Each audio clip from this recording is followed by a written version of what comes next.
Nama Adolf Hitler terukir selamanya dalam sejarah sebagai perancang penderitaan dan genosida yang tak terbayangkan. Kebangkitannya ke tampuk kekuasaan pada tahun 1933 menandai awal dari babak gelap dalam sejarah manusia yang berpuncak pada kengerian Perang Dunia Kedua dan pemusnahan sistematis 6 juta orang Yahudi dalam Holocaust.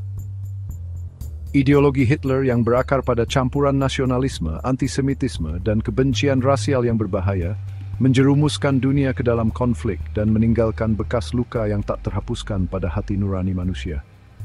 Sejak awal, Hitler tidak merahasiakan kebenciannya terhadap orang Yahudi, yang ia salahkan atas kesengsaraan ekonomi Jerman dan penurunan nasional yang dirasakan. Antisemitisme berbisanya, yang disebarkan melalui bukunya Mein Kampf dan pidato yang tak terhitung jumlahnya, beresonansi dengan penduduk Jerman yang bergulat dengan penghinaan kekalahan dalam Perang Dunia I dan pergolakan sosial dan ekonomi yang mengikutinya. Partai Nazi, yang didorong oleh karisma Hitler dan iklim ketakutan dan kebencian menjadi terkenal, mengeksploitasi kerentanan suatu bangsa yang sangat membutuhkan penyelamat. Dengan setiap langkah menuju kekuasaan absolut, rezim Hitler memperketat cengkeramannya pada masyarakat Jerman, menekan perbedaan pendapat, dan secara sistematis melucuti hak-hak orang Yahudi.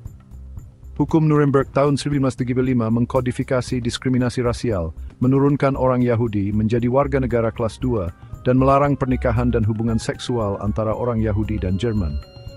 Ini menandai titik balik, membuka jalan bagi meningkatnya penganiayaan yang akan berujung pada Holocaust. Holocaust, pemusnahan sistematis 6 juta orang Yahudi, berdiri sebagai bukti mengerikan dari kedalaman kebejatan manusia. Rezim Hitler didorong oleh ideologi yang menganggap orang Yahudi sebagai ras parasit yang mengancam kemurnian bangsa Jerman, membangun mesin kematian yang luas dan rumit yang dirancang untuk melenyapkan setiap pria, wanita, dan anak-anak Yahudi dalam jangkauan mereka.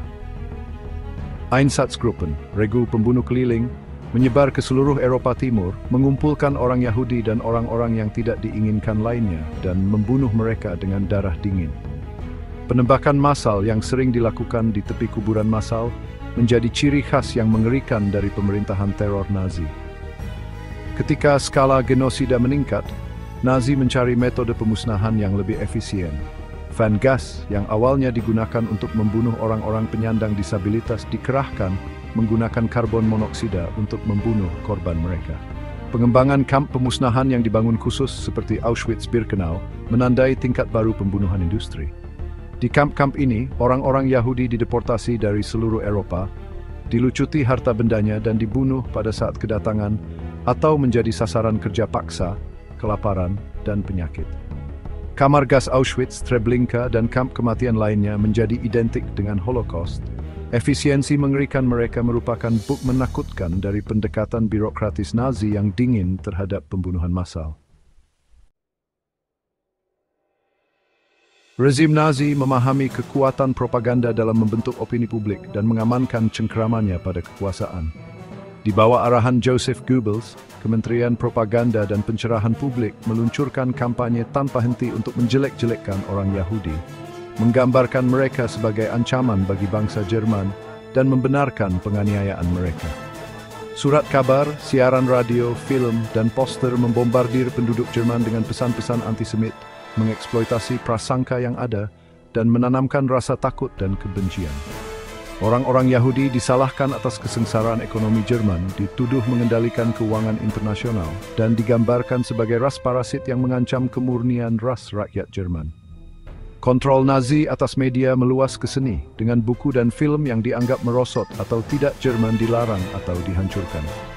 Penindasan sistematis terhadap suara-suara yang berbeda pendapat dan manipulasi informasi ini menciptakan lingkungan di mana penganiayaan terhadap orang Yahudi dapat dinormalisasi dan bahkan dirayakan. Untuk membungkam oposisi dan melegitimasi pemerintahan teror mereka, Nazi membentuk pengadilan khusus yang menghindari proses hukum dan memberikan keadilan yang cepat dan brutal. Pengadilan-pengadilan ini yang beroperasi di luar kerangka hukum yang ditetapkan termasuk Komisienrat Kamp Konsentrasi im Jonsep Seldres. Holocaust berdiri sebagai pengingat nyata akan kerapuhan peradaban dan kedalaman kekejaman manusia. Sangat penting bagi kita untuk mengingat para korban, menghormati ingatan mereka, dan belajar dari kengerian masa lalu untuk mencegah kekejaman seperti itu terjadi lagi.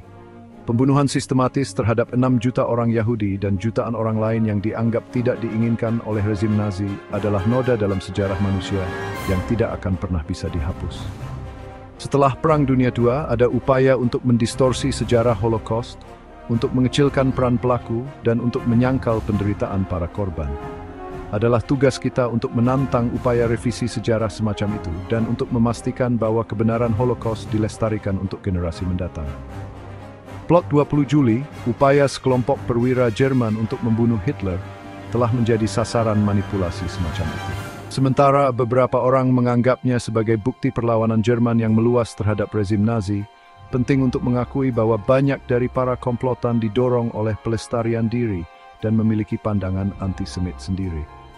Narasi pasca perang, khususnya di Jerman Barat, sering menggunakan plot 20 Juli untuk membangun narasi tentang Jerman yang lebih baik yang melawan Hitler, meminimalkan keterlibatan luas dalam kejahatan Nazi. Mengingat Holocaust bukan hanya tentang melestarikan masa lalu, tetapi juga tentang menjaga masa depan. Dengan menghadapi babak-babak tergelap dalam sejarah manusia, dengan memahami bahaya kebencian dan intoleransi yang tidak terkendali, kita dapat berusaha untuk menciptakan dunia yang lebih adil dan penuh kasih, di mana kengerian seperti itu tidak pernah terulang.